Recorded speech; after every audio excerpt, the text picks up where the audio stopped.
अरुणाचल नामक गांव में सिम्हाद्री नाम का एक आदमी रहता है। उसकी पत्नी का नाम है कमला। कमला सोने के आभूषणों के लिए पागल है, यहाँ तक कि वो अपनी सास लक्ष्मी से भी बार बार कहती रहती है। क्योंकि वे एक मध्यम वर्गीय परिवार के हैं, इसीलिए उसकी सास इस फरमाइश को टालती रहती है। एक दिन उनकी एक दूर की रिश्तेदार विमला उनके घर आई। कमला सिल्क की साड़ी और सोने के गहनों में लिपटी विमला को देखकर एक टक देखने लगी। कैसी हो लड़की कमला, तुम इतनी अच्छी लगती हो, पर तुम्हारे गले में कुछ भी नहीं है। क्या तुम्हारी सास ने तुम्हें एक चेन भी नहीं दी? कान भी नहीं छिदाए, तुम्हारे हाथ में सिर्फ कांच की चूड़ियां डली हैं। अगर तो तुमने मेरे बेटे से शादी की होती ना, तो मैं तुम्हें एक रानी की तरह रखती, लेकिन तुमको अपनी ही चाची के बेटे से प्यार हो गया, अब जियो गरीबी में, उसने व्यंग से कहा। कमला ने उसके कहे का कुछ जवाब नहीं दिया। इसी बीच उसकी सास आ गई। कोई घर आया है क्या? इतना कहकर उसने विमला की ओर देखा। अरे लक्ष्मी, ये मैं हूँ। मेरे बेटे नवीन की अगले गुरुवार को शादी है। मैं तुम सभी को बुलावा देने आई हूँ, शादी में जरूर आना है। देखो, बहुत आग्रह से कह रही हूँ। चलो मैं चलती हूँ, और भी लोगों को आमंत्रित करना है। हाँ हाँ दीदी, हम जरूर आएंगे। विमला वहां से चली गई। उसके बाद कमला, माँ जी, क्या आपने सुना उसने मुझसे कितनी सारी बातें कही? उनकी शादी में सारे बड़े बड़े लोग आएंगे। हर कोई हमें अजीब तरीके से नहीं देखेगा अगर हम सूने गले बिना पैर में पायल के जाएंगे तो। आप तो कुछ समझते ही नहीं है, और आपका बेटा भी नहीं। तब लक्ष्मी, हम वहां नहीं जाएंगे, इस बात को यही छोड़ो। नहीं, मैं नहीं छोड़ सकती हूँ। उन्होंने जो कहा उसमें काफी कुछ सच था। मेरे पास पहनने के लिए एक चेन तक नहीं है। मैं आपके बेटे और आपसे बोल बोलकर थक गई हूँ। मुझे जेवर चाहिए। क्या तुम हमारे परिवार की स्थिति देख रही हो बहू? कठिनाई के कुछ दिन हैं, बीत जाएंगे, तब मैं तुम्हें पक्का सोने के जेवर दूंगी। वो गुस्से से रो पड़ी और अंदर चली गई। दिन बीतते गए। उसने अपने बचाए हुए एक दिन कुछ पैसे लिए बिना किसी को बताए बाहर चली गई और एक ज्वेलरी की दुकान पर पहुंची। वहां उसने कुछ डुप्लीकेट ज्वेलरी खरीद ली जो सोने की तरह दिख रही थी और उन्हें घर ले आई। ये क्यों ले आई? तुम्हारे पास इन्हें खरीदने के लिए पैसा कहां से आया? तुम्हारी माँ ने दिया? माँ ने नहीं दिया, ना मैंने भीख मांगी। मैंने कम कीमत पर डुप्लीकेट गहने खरीद लिए। क्या इसके लिए भी मनाही है? ठीक है, करो जो करना है। मुझे तुम्हारा ये पागलपन समझ नहीं आता। वो गुस्से में अपने कमरे में चली गई। वो उन नकली आभूषणों को पहनकर आसपास सबके घर गई और उन्हें असल सोने के गहने बताया। इस बीच उसकी सास ने उसे बताया कि उन्हें कुछ दिन बाद एक बड़े समारोह में जाना है। हाँ माँ जी, अच्छा, मैं जरूर चलूंगी। शारदा के घर से होकर आती हूँ। ये कहकर वो शारदा के घर गई और उससे बोली, मुझे एक शादी में जाना है जहाँ सभी बड़े बड़े लोग आएंगे। क्या तुम मुझे अपने सोने के कुछ गहने दे सकती हो? लौटते ही मैं तुम्हें वापस कर दूंगी। मैं दे दूंगी, लेकिन तुम ये कहते हुए नाच रही थी कि तुम्हारे पास सोने के गहने हैं, उनका क्या हुआ? वे सोने के ही हैं, लेकिन मुझे पैसे की जरूरत थी तो बैंक में गिरवी रखवा दिए, इसीलिए तुमसे मांग रही हूँ। शारदा ठीक है कहती है और गहने देती है। कमला उन्हें ले आती है।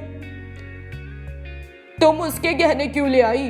अगर वे कहीं खो गए तो हम कहां से लाके देंगे इतने महंगे गहने? उसे वापस करने होंगे ना। अरे, आप हर बात पर बुरा क्यों बोलती हैं? ऐसा कुछ नहीं होगा। वो गुस्से में अंदर चली जाती है। फिर दोनों तैयार हो जाती हैं और समारोह में जाती हैं। शाम हो गई और दोनों समारोह से लौट आई। तब बहू, क्या हुआ माँ जी, मजा आया ना? हर कोई मुझसे पूछ रहा था कि मैंने ये गहने कहाँ से खरीदे। जब उन्होंने मुझसे पूछा तो मुझे कितना अच्छा लगा। ठीक है बहू, अब उन्हें शारदा को दे आओ। मैं थोड़ी देर बाद दूंगी, मुझे थोड़ी देर के लिए मजा लेने दीजिए माँ जी। सास बिना कुछ कहे रह जाती है। वो दिन बीतता है। वो शारदा को गहने वापस देती है और धन्यवाद देती है। दिन बीतते गए और कमला ने जब भी उसे बाहर जाना हुआ तो जाकर शारदा से गहने लिए। उसे ऐसे करना अच्छा लग रहा था, लेकिन सास को ये बिल्कुल पसंद नहीं आ रहा था। फिर वे एक दिन एक और फंक्शन में जाने वाले थे। बहू शारदा से फिर गहने ले आई।